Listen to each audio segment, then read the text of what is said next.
Electrohomoeopathy के अध्ययन के क्रम में आज हम लोग एनाटॉमी और फिजियोलॉजी वाले भाग में अध्ययन करेंगे नर्व के रोग। इसके पहले वाले क्लास में हमने नर्व के कई रोगों के बारे में चर्चा किए थे।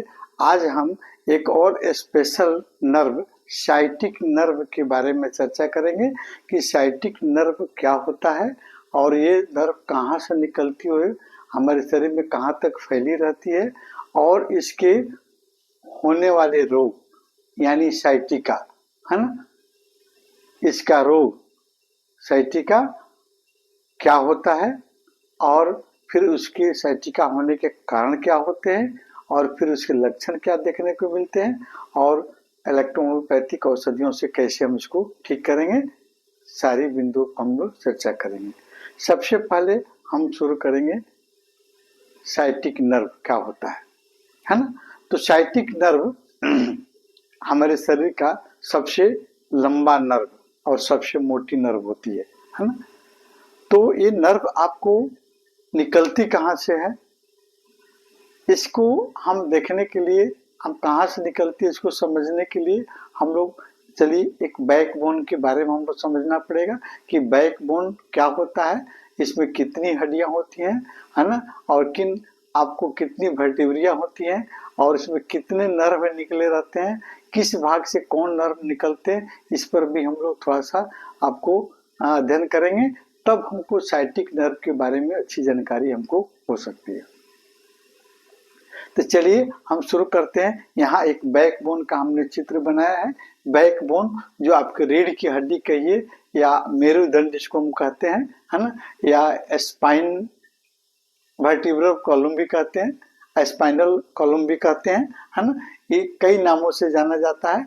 और इसमें आपको 30 वर्टिब्रियां होती हैं, है ना। लेकिन आपको जब इसका चैप्टर हमने पढ़ाया था तो उसमें बताए थे कि हाँ, जब बच्चा जन्म लेता है उस समय आपको इनकी हड्डियों की संख्या, वर्टिब्रियों की संख्या कुछ अलग होती है और फिर जब एडल्ट होती है तो इसकी संख्या कुछ अलग होती है ना। तो इसमें हम इस भी देखेंगे कि ये आपको वर्टिब्रियां कितनी होती हैं। तो देखिए ये आपको सर्वाइकल रीजन की गर्दन की वाली भाग की वर्टिब्री है।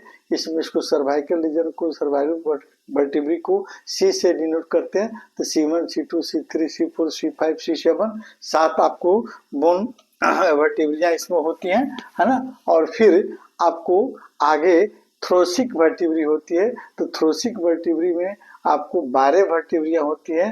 तो इसको हम T से डिनोट करते हैं।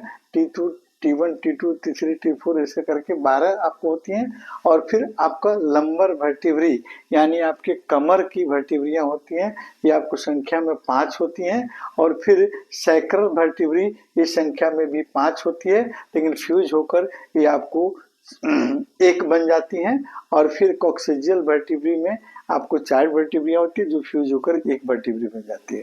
इस तरह आपको 30 वर्टिब्रियां, 26 वर्टिब्रियां, 30 वर्टिब्रियां, हाँ, अब 26 भी कर सकते हैं, 30 भी कर सकते हैं, है ना। तो अभी हम देखेंगे 30 वर्टिब्री में कैसे कैसे हम काउंट करेंगे। देखिए आपको सर्वाइकल रीजन की 7 वर्टिब्री, है ना, और थ्रोसिक रीजन की आपको 12 वर्टिब्री, है ना, और फिर लंबर रीजन की आपको 5 वर्टिब्री और सैक्रल रीजन की 5 वर्टिब्री और आपको कॉक्सिजियल रीजन की 1 वर्टिब्री, है ना। तो इस तरह आपको 7 2 9 5 14 5 19 1 20 के सोन 2 1 3 30, 30 वर्टिब्रियां आपको हो गई, है ना। अब देखिए इस 30 वर्टिब्रियां जो एक दूसरे पर आपको फिट रहती है, उन 2 वर्टिब्रियों के बीच में एक रहता है आपको डिस्क, है ना, जो कार्टिलेजियस संरचना होती है। इसको हम आपको इस तरह समझ सकते हैं, सबसे आसान है इसमें। देखिए हमने आपको यहाँ 7 वर्टिब्री की बात किए थे, गर्दन रीजन में 7 वर्टिब्रियां होती हैं और फिर आपकी थ्रोसिक रीजन में आपको 12 वर्टिब्रियां होती हैं और फिर यहाँ से आपको लंबर रीजन में 5 वर्टिब्रियां होती हैं और इस सैक्रल रीजन में भी 5 वर्टिब्रियां होती हैं जो फ्यूज होकर आपको एक बन जाती हैं। और फिर कॉक्सिजियल रीजन में भी आपको 4 वर्टिब्रियां हो जाती है, फ्यूज होकर 1 वर्टिब्री आपको, इसको टेलबोन के नाम से हम लोग जानते हैं। और इन आपको 30 वर्टिब्रियों में आपको 31 जोड़ी आपको नर्व निकली रहती है। और ये नर्व कहाँ से निकलती है, तो इस ये आपको मतलब स्पाइनल सॉरी इस आपको वर्टिब्रल कॉलम के अंदर एक खोखली संरचना होती है, नलीनुमा संरचना होती है, जिसके अंदर आपको रहता है आपको स्पाइनल कॉर्ड, नर्व का एक रस्सीनुमा संरचना। कई सारे नर्व आपको इसके अंदर में आपको रहते हैं इस नलीनुमा संरचना में, है ना। और ये आपका डिस्क है ना, ये डिस्क देखिए आपको दो वर्टिब्रियों के बीच में, ये दो वर्टिब्री, ये वर्टिब्री इधर से देख लीजिए और ये वर्टिब्री आपको दो वर्टिब्री के बीच में, और इस वर्टिब्री के बीच में देखिए आपको ये डिस्क लगा हुआ है, जो आपको डिस्क आपको कार्टेजियस संरचना होती है, जो हमको झुकने में, उठने बैठने में मदद करती है ना। और इसी में आपको निकल रहता है 31 जोड़ी आपको नर्व निकले रहते हैं स्पाइनल कॉर्ड से, है ना। अब हमको समझना है कि साइटिक नर्व क्या होता है, कहाँ से निकलती है। तो हमने आपको बताया कि साइटिक नर्व हमारे शरीर की सबसे लंबी नर्व होती है और सबसे मोटी नर्व होती है। निकलती कहाँ से है, तो देखिए यहाँ देखिए, ये जो है आपका लंबर रीजन, लंबर रीजन में 5 आपको वर्टिब्रिया होती हैं और इसका आपको, इसको हम डिनोट करते हैं L1, L2, L3, L4, L5 से। तो L4 और L5, L4 का नर्व और L5 का नर्व, है ना। और फिर सैक्रल रीजन का, हम सैक्रल रीजन को डिनोट करते हैं S1, S2, S3, S4, S5, है ना। तो सैक्रल रीजन को, सैक्रल रीजन में पाया जाता है आपको S1, S2 और S3 नर्व, 3 नर्व ये, और लंबर रीजन का L4 और L5, ये 5 नर्व मिलकर आप एक मोटी साइटिक नर्व बनाते हैं, है ना। और ये साइटिक नर्व जो है हमारे कूल्हे, है ना, कूल्हे और जांघों के पीछे से होते हुए, है ना, घुटनों तक जाती है। और घुटने के पीछे ये आपको 2 ब्रांच में बढ़ जाती है।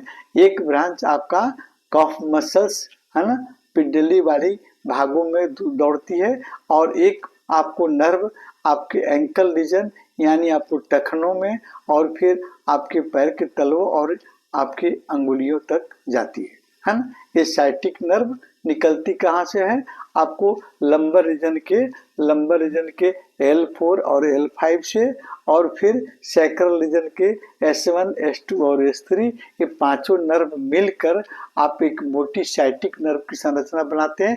और ये साइटिक नर्व हमारे कूल्हे एवं जांघों से होते हुए घुटनों तक जाती है, और घुटने के पीछे आपको यह 2 ब्रांच में बढ़ जाती है, जो आपको एक कफ मसल्स ऐसे पिंडली वाले हिस्से और फिर टखने एंकल रीजन वाले हिस्से में आपको दौड़ती है, और फिर पैर के तलवों और फिर अंगुलियों तक ये नर्व जाती है।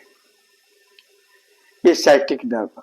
अब हमने आपको बताया कि साइटिक नर्व के बारे में अध्ययन किए, और साइटिक नर्व का रोग कौन होता है।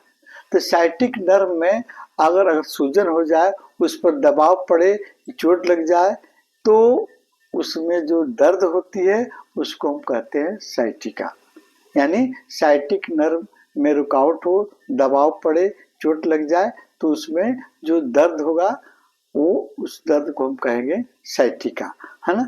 इस साइटिका का दर्द, है ना। तो अब इस साइटिका का दर्द का होने का कारण क्या क्या हो सकता है, इस पर हम चर्चा करेंगे। तो कारण में देखिए, सबसे पहले आपको स्लिप डिस्क, ये हमने आपको डिस्क की बात कही है, तो आपको लंबर रीजन की डिस्क L4 और L5 अगर खसक जाती है, डिस्क इसमें से वाशर इसका बाहर आ जाता है, तो इसका प्रेशर आपको इस नर्व पर, L4 और L5 नर्व पर पड़ेगा, जो साइटिका नर्व का निर्माण करते हैं, और फिर साइटिका नर्व आपको साइटिक पेन होने लगेगा। फिर दूसरा आपका कारण होता है बैक बोन की वर्टिब्री का खिसक जाना। ये बैक बोन की वर्टिब्री, है ना, 2 वर्टिब्रियां लंबर रीजन की अगर खिसक कर एक दूसरे के ऊपर चढ़ जाती हैं, तो फिर वहां साइटिक नर्व पर आपको प्रेशर पड़ेगा, दबाव पड़ेगा, और फिर साइटिका दर्द आपको होने लगेगी। और तीसरा आपके मसल्स, का कड़ा हो जाना, ये आपको हिप रीजन के मसल्स में कड़ापन अगर हो जाए तो उस दर से गुजरने वाली साइटिक नर्व पर प्रेशर पड़ेगा और फिर साइटिक नर्व में आपको दर्द होने लगेगी। मोटापा, ऑबेसिटी, है ना, इस कारण आपको ज्यादा वजन हो जाना, आपको बैकबोन के पर अतिरिक्त दबाव पड़ता है और वहां पर आपको डिस्क की खिसक जाना या वर्टेब्री का खिसक जाना कारण बन सकता है और फिर आपको साइटिक नर्व दबेगा, फिर आपको साइटिका हो सकती है। और उसमें बैठने का तौर तरीका, है ना, ज्यादा देर तक एक ही जगह पर बैठना या आपको ज्यादा देर खड़ा रहना या इसके अलावा भारी चीज को आप नीचे से झुक कर उठाना या ज्यादा देर झुक कर काम करना, ये आपका कारण हो सकता है साइटिक नर्व का पेन। और फिर उम्र बढ़ने के साथ साथ में इस बैकबोन में आपको चेंजिंग होने लगता है, जिसके चलते भी साइटिक नर्व पर आपको दबाव पड़ सकती है। डायबिटिक न्यूरोपैथी शुगर ज्यादा दिनों तक बढ़ा रहे तो इन नर्व को कमजोर करती है और फिर आपको साइटिक नर्व आपको प्रभावित हो सकती है। इसके अलावा बैकबोन पर आपको अगर चोट लग जाए और फिर आपको उसमें संक्रमण हो जाए, है ना, तो इसके चलते भी आपको या ट्यूमर फॉर्म कर जाए, वर्टेब्री के आसपास में अगर ट्यूमर फॉर्म कर जाता है तो फिर वहां पर भी आपको साइटिक नर्व दबने की संभावना है और पेन हो सकता है। एक और कारण है जिसको हम कहते हैं आपको स्पाइनल स्टेनोसिस, है ना, ये स्पाइनल कॉर्ड की जो ये नलिका रहती है अंदर में जिसमें स्पाइनल कॉर्ड आपको नर्व का रहता है, वो आपको स्पाइनल कॉर्ड की आपको संकीर्ण हो जाना यानी उनका छिद्र का पतला हो जाना, है ना, सिकुड़ जाना, जिसके चलते आपको उस एरिया के नर्व पर दबाव पड़ेगा और आपको साइटिक नर्व पर दबाव पड़ा तो साइटिका आपको हो सकती है। लक्षण हम देखेंगे कौन कौन से लक्षण आपको देखने को मिलते हैं।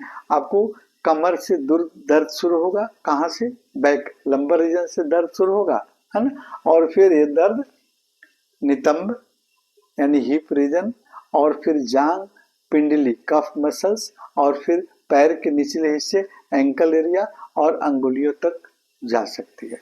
दर्द किसी एक पैर में दाएं या बाएं किसी में भी हो सकती है, कभी कभी दोनों पैर में साइटिक नर्व इफेक्टेड होता है तो साइटिका का पेन दोनों आपको पैर में हो सकती है।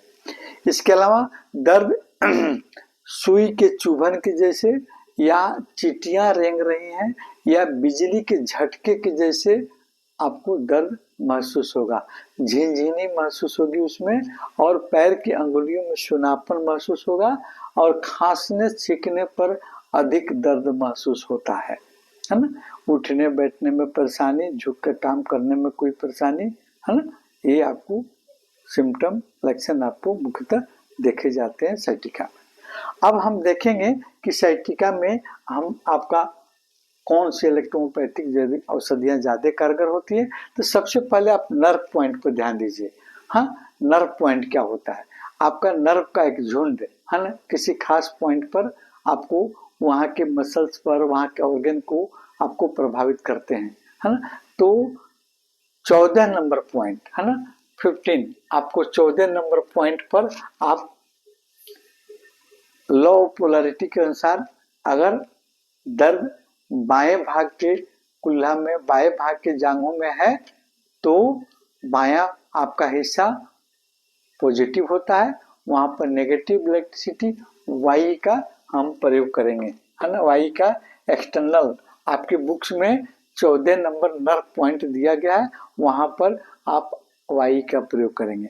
अगर पेन राइट साइड में है तो राइट साइड हमारा नेगेटिव होता है तो वहां पर हम आरी का प्रयोग करेंगे, है ना, आरी का प्रयोग करेंगे, ये क्योंकि ये आपको पॉइंट इस तरह का राइट साइड का पॉइंट आपको नेगेटिव होता है, वहां पर पॉजिटिव इलेक्ट्रिसिटी का प्रयोग करेंगे तो फिर वहां हम आपको आरी का पेंट करेंगे, आपको साइटिका में आपको राहत मिलेगी। दूसरा नंबर आपका ये वाला भाग आपको लंबर रीजन का ये वाला भाग है, यहाँ से आपको ये वाला भाग सैक्रल रीजन से भाग, इस भाग पर आप क्या कीजिए, WE का आप पेंट लगाइए, है ना, यानी बैकबोन पर लंबर रीजन के आपको L4 L5 और सैक्रल रीजन वाले भाग पर WE का पेंट आप लगाइए, आपको बिल्कुल आपको लाभ मिलेगा, जल्दी लाभ मिलेगा।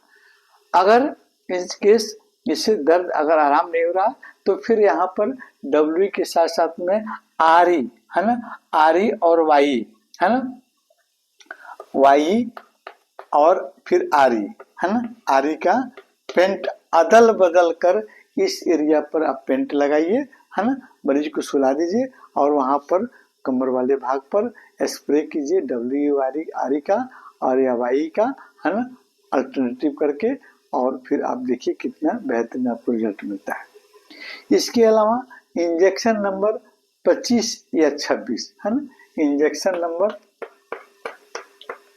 25 और या आपको 26 है ना। कभी कभी जो है आप जब यहाँ पर नर्व पॉइंट पर आप इलेक्ट्रिसिटी का प्रयोग करते हैं तो वहाँ पर उसके साथ साथ में E2 और C5 का भी कॉम्बिनेशन आप याद कर सकते हैं। E2 और C5 को भी लगाने पर आपको बेहतरीन रिजल्ट आपको मिलता है।